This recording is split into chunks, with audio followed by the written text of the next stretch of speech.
దేవుని ప్రియులకు శుభములు. ఈ దినమందు దేవుని వాక్యాన్ని చదువుకుందాము. 10వ కీర్తన 12వ వాక్య భాగాన్ని మనం చదువుకున్నప్పుడు, యెహోవా లెమ్ము, దేవా బాధపడు వారిని మరువక నీ చెయ్యి ఎత్తుము. ప్రియ దేవుని బిడ్డలారా, ఈ కీర్తనకారుడు ఇలాగున మాట్లాడుటకు కారణం ఏమై ఉన్నది? ఈ కీర్తనకారుణ్ణి బాధించేవారు చాలా మంది ఉన్నారు.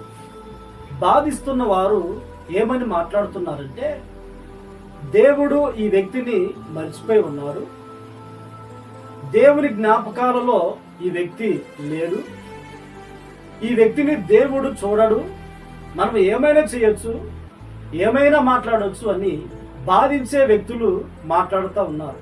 అందుకని కీర్తనకారుడు, అయ్యా బాధించేవారు ఇలా మాట్లాడుతూ ఉన్నారు, నువ్వు లెమ్ము, బాధపడే వారిని నువ్వు మరువక నీ చెయ్యి ఎత్తుము అని మాట్లాడుతూ ఉన్నాడు. ఈ మాటలు వింటున్న నీ జీవితంలో కూడా నిన్ను బాధించేవారు ఈ రీతిగానే మాట్లాడుతూ ఉన్నారేమో.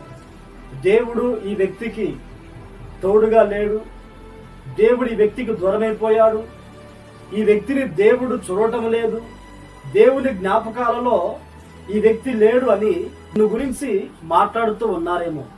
ప్రియ దేవుని బిడ్డలారా, మనము ఆరాధించే దేవుడు కొనకడు నిద్రపోయే దేవుడు కాదు. ఆయన దీవరాత్రులు ఆయన యొక్క నేత్రాలు మన మీద ఉన్నాయి. ఆయన నిన్ను చూస్తూ ఉన్నాడు.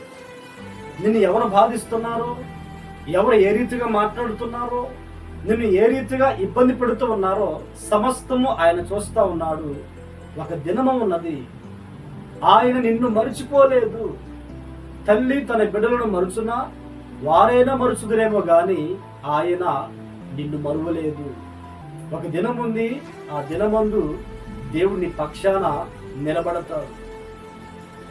నీ తల ఎత్తునట్లుగా దేవుడు చేస్తాడు. అవమానించబడ్డ మనుషుల దగ్గరే వారి చేతనే ఘనత నొందే వ్యక్తిగా దేవుడు నిన్ను చేయబోతూ ఉన్నాడు. ఎవరి చేత బాధ నొంది ఉన్నావో వారి చేతనే దేవుడు నీకు ఘనతను కలిగిస్తాడు. ఆమేన్, ఆమేన్.